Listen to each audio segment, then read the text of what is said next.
السلام علیکم سامعین، 29 صفر المظفر ہے، 7 اکتوبر ہے۔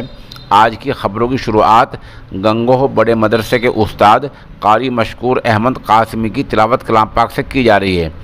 ساتھ ہی ایک پروگرام بھی پیش خدمت ہے جو دیوبند میں ہوا ہے، جہاں درس نورانی نامی کتاب کا اجرا عمل میں آیا ہے۔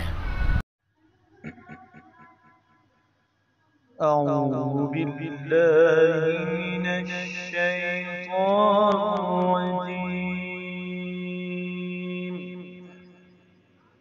بسم الله الرحمن الرحيم.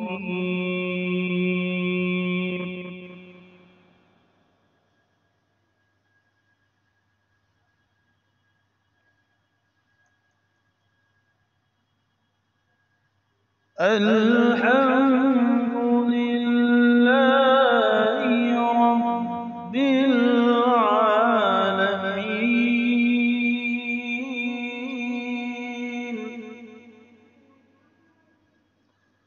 الرحمن الرحيم مالك يوم الدين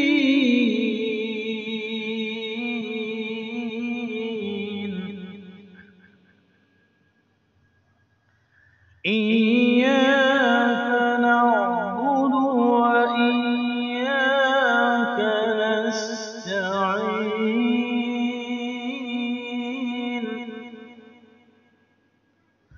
اهدنا الصراط المستقيم صراط الذين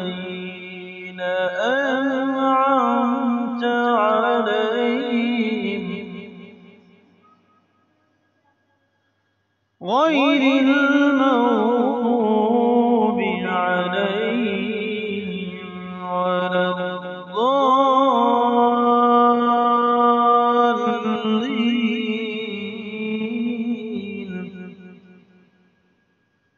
بسم الله الرحمن الرحيم.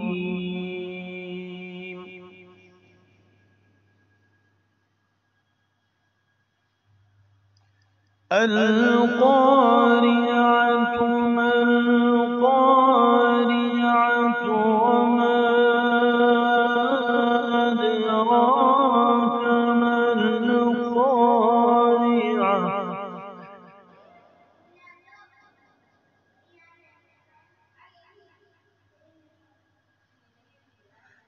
بسم الله الرحمن الرحيم.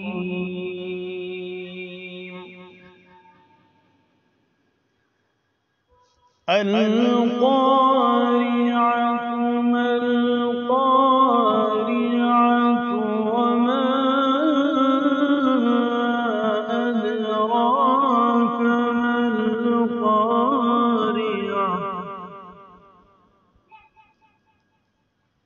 يوم يكون الناس كالفراش المبثوث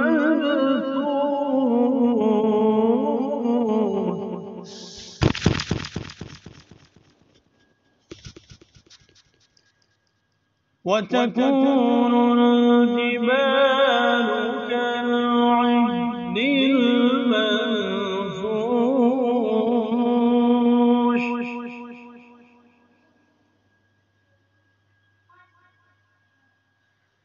فأما من ثقلت موازينه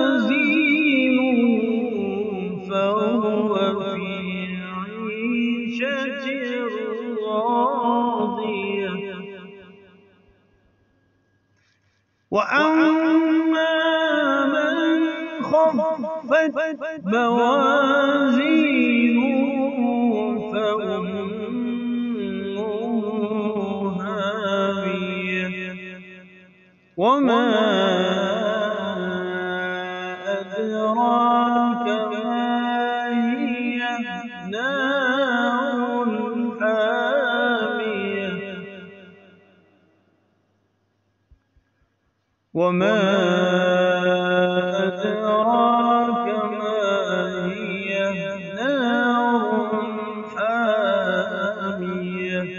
صدق الله العظيم.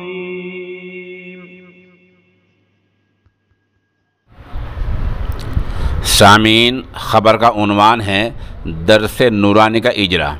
بخاری شریف کی آخری حدیث کے تعلق سے درس نورانی نامی کتاب کا اجرا دیوبند میں ہوا ہے۔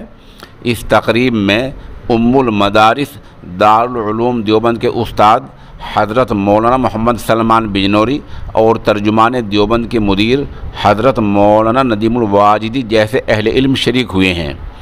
یہ کتاب جامعہ کاشف العلوم چھٹمل پور کے شیخ الحدیث مولانا حبیب اللہ قاسمی کے درسی افادات پر مشتمل ہے، جس کو مولانا سلیم احمد قاسمی نے ترتیب دیا ہے۔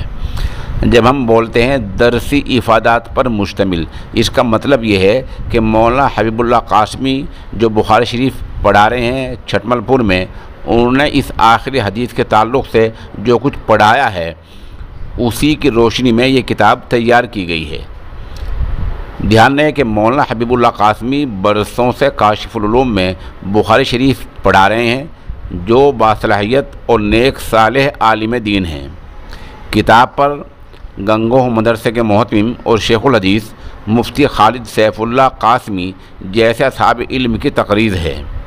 اس پروگرام میں شریک مولانا محمد ہاشم قاسمی محتمم کاشف العلوم چھٹمل پور، مولانا ندیم الواجدی، مولانا نسیم اختر شاہ قیصر مدرس دارالعلوم وقف دیوبند، مولانا فضیل ناصری ناظم تعلیمات جامع امام محمد انور شاہ دیوبند، مولانا عزیز اللہ ندوی سیکریٹری ادارۃ صدق عائشہ البنات بہٹ، مولانا فتح محمد ندوی نے کتاب کو طلباء کے لیے فائدہ مند بتلایا ہے اور کتاب کی تعریف کی ہے۔ اس موقع پر مولانا شمشاد قاسمی، مفتی سیف اللہ اختر، ایم انعام اللہ ظفیر، مولانا سلیم مظاہری، مولانا یونس قاسمی، مولانا امجد ندوی، قاری اعظم وغیرہ شریک رہے ہیں۔ ہم ساتھ ہی کتاب کی مکمل فہرست آپ کی خدمت میں پیش کر رہے ہیں۔